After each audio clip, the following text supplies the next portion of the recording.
unless you've been living under a rock, is it's here. Yeah, I don't think it's going anywhere anytime soon.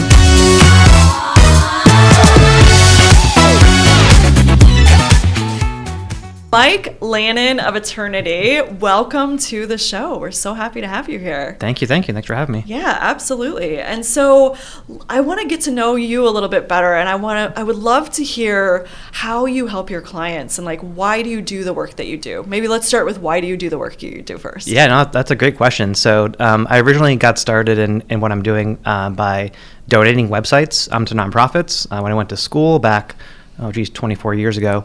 Now, there were a lot of nonprofits that didn't have any kind of web presence and wanted to really help in the community and learn how to build websites.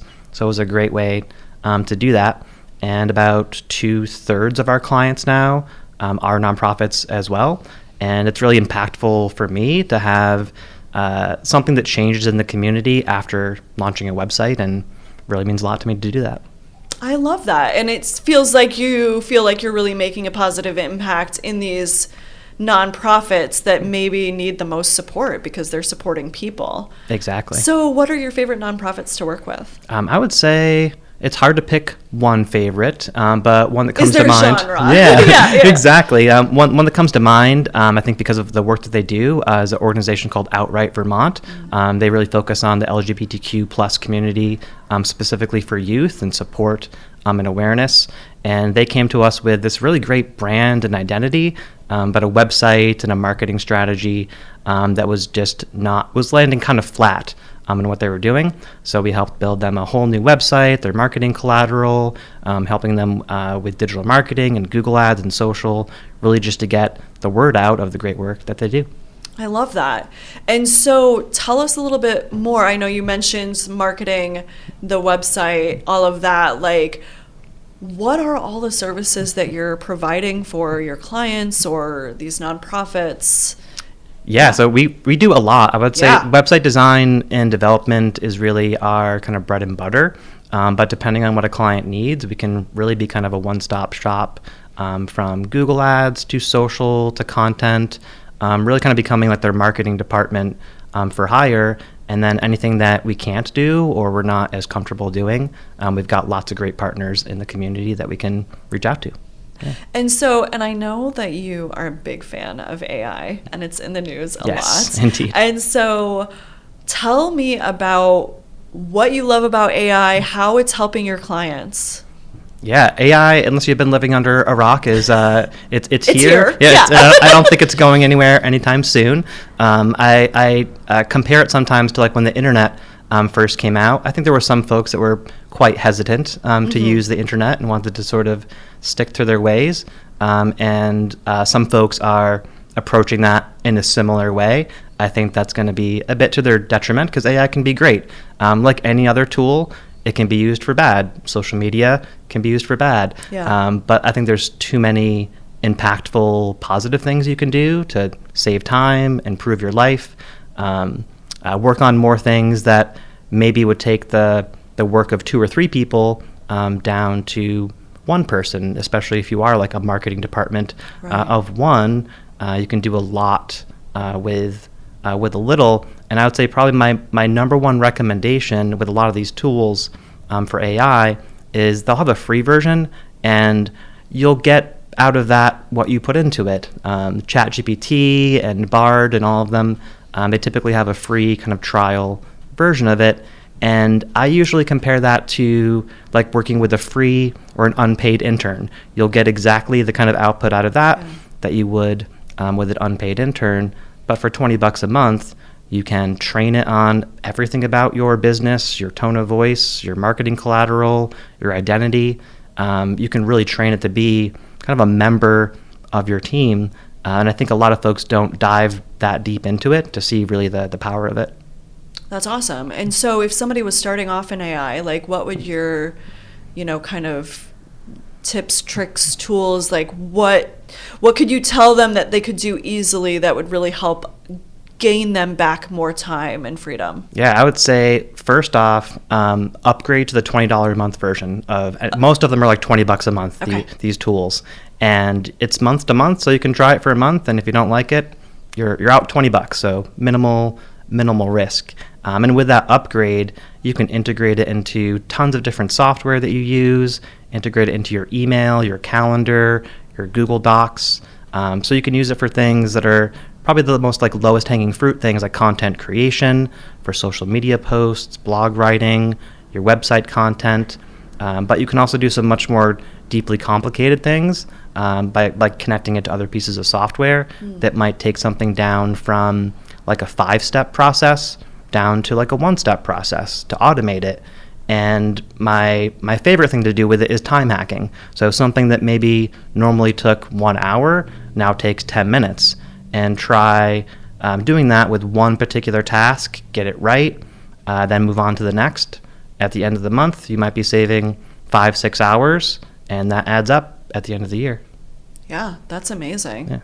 Yeah, I know you were talking about the time, like you take an hour task and like condense it down to 10 minutes the other day when we were at BNI, and I was like, I want to hear more about that, because there are definitely some processes that I'm doing that I'm like, that would be really great if they could be a little bit more automated rather than me going into this system and this system and this system, right? Exactly. So I really love that. I think that there are other tools that have been doing that for a while, but they're not connecting to each other for me in the way that I need them to. So I am very curious about how AI can do that type of stuff. Exactly. Yeah.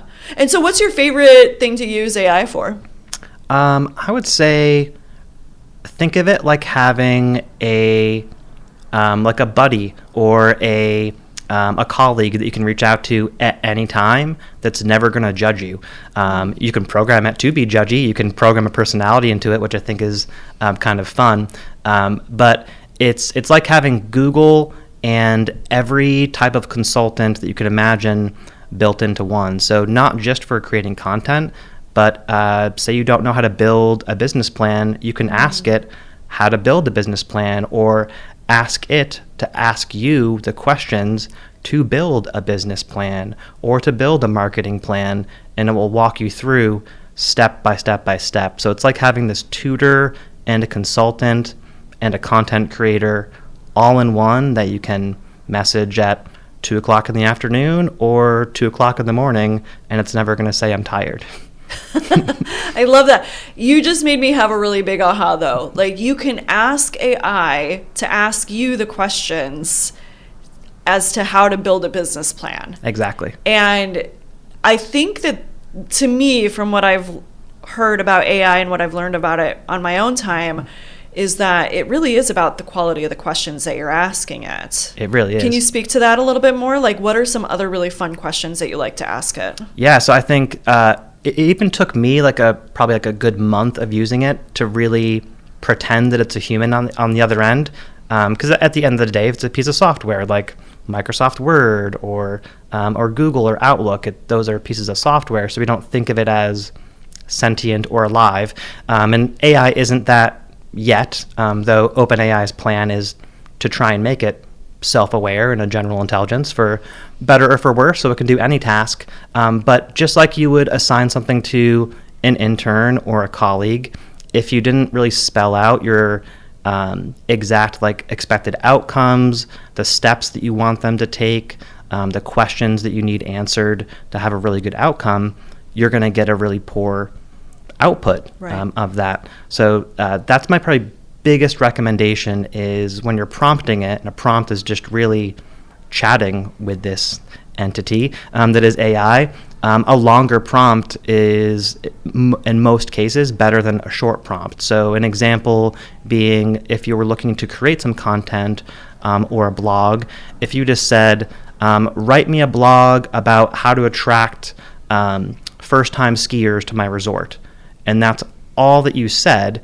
you'd get a very generic output. It would sound canned and in no way original, and you might kind of write off AI as being a good tool.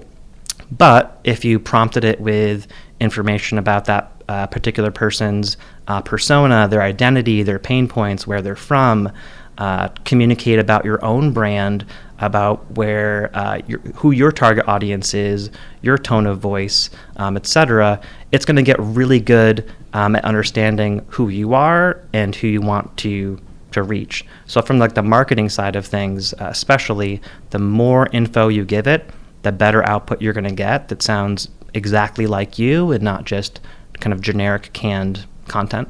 Yeah, and it sounds like it also will help you get more explicit in your communication as well, right? Like you're gonna learn, like, oh, you can't just tell somebody make it. You know, I think there's the example. I don't know if you've ever heard this of like, how do you explain to an alien how to make a peanut butter and jelly sandwich? Right. Yeah. Right. You can't just say get out the peanut butter, get out the jelly. Right. Like you need to explicitly say go to the pantry, find the peanut butter, take the peanut butter, get a knife out of the drawer. Blah, blah, blah, right. Like there's so many little pieces that we often just take for granted. Yep. But when you're thinking about it in like a more explicit way, that it's like writing procedures in a lot of ways. Exactly. Yeah. Yeah, 100%. And the more you do that, the better it gets at understanding what you want.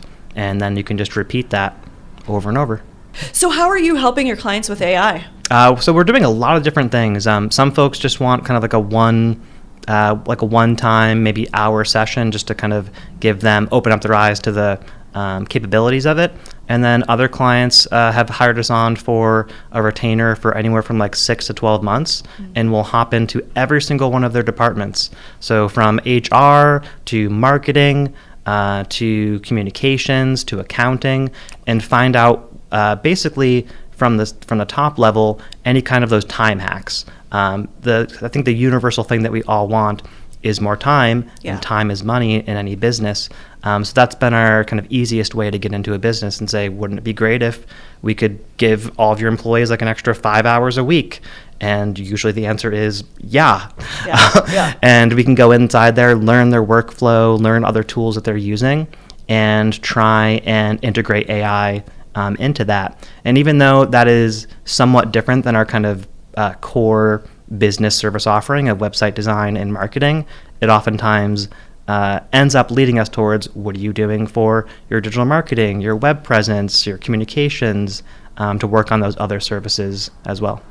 Yeah, and I love that because honestly, like if a company has more efficiency behind the scenes, they are going to be able to serve more people. Exactly. They are going to be able to help more people. So I love that you're going in it from it that way, and it just makes so much sense to me. That's so brilliant. Yeah. So what's your favorite client transformation or success story that you've had?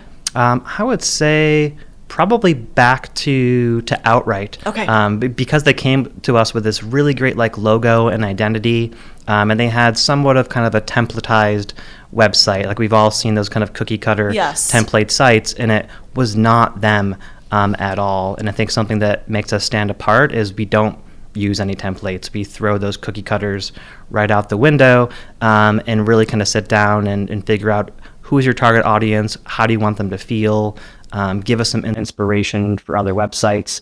And it's one of the only websites that we've been able to have a lot of fun with. Not every day can we have rainbows and glitter and unicorns and like really make it exactly what they want, and it to be fun and appealing and accessible to their audience, and just really kind of help spread awareness. And they're probably one of our favorite nonprofits, even though I don't like to pick favorites. Yeah. And so how has that impacted them? So they've been able to really put more focus on their actual mission as opposed to trying to figure out working with a template or a plugin update or things like that. After we launch a website with a client, typically that's just the beginning. So whenever they need help or assistance with other projects or programs that might take them away from their actual core mission, we're there to help them with all those types of things. Well, I love that because it also sounds like you're helping them do something that they clearly are not experts at. And it's allowing them to really help the people that they're there to help. Exactly. And do what they're good at doing instead of doing what they like maybe know a lot about nothing about and like are not able to, be successful in. So exactly. I love that you're able to do that. Yeah, a lot of these nonprofits, they didn't start their nonprofits to build a website and do digital marketing. They wanted to help people in some way or another, so we can help them really focus on just that. That's great. And so how do people get in touch with you? How do they start working with you? Yeah, so I think our clients will attest to this. I'm the most approachable person ever. So it could be text, Slack message, phone, email, carrier pigeon, whatever the communication style is. I just like to have a quick initial explore call, no cost or obligation, and try and figure out like whatever those pain points are or what's stopping them from kind of getting to be like their best version of themselves for their brand, and figure out what we might be able to offer them. So just give me a call, really. Awesome. And so what's the website? Where can they find you? Yeah, so eternitymarketing.com is our website, and you can click the red Let's Chat button up there and get started. I love that. Well, this has been such a fun conversation, Mike. I really appreciate and learning more about AI and how you're helping people and the great work that you're doing in the world. So thank you so much for being on the podcast with me today. Thanks for having me.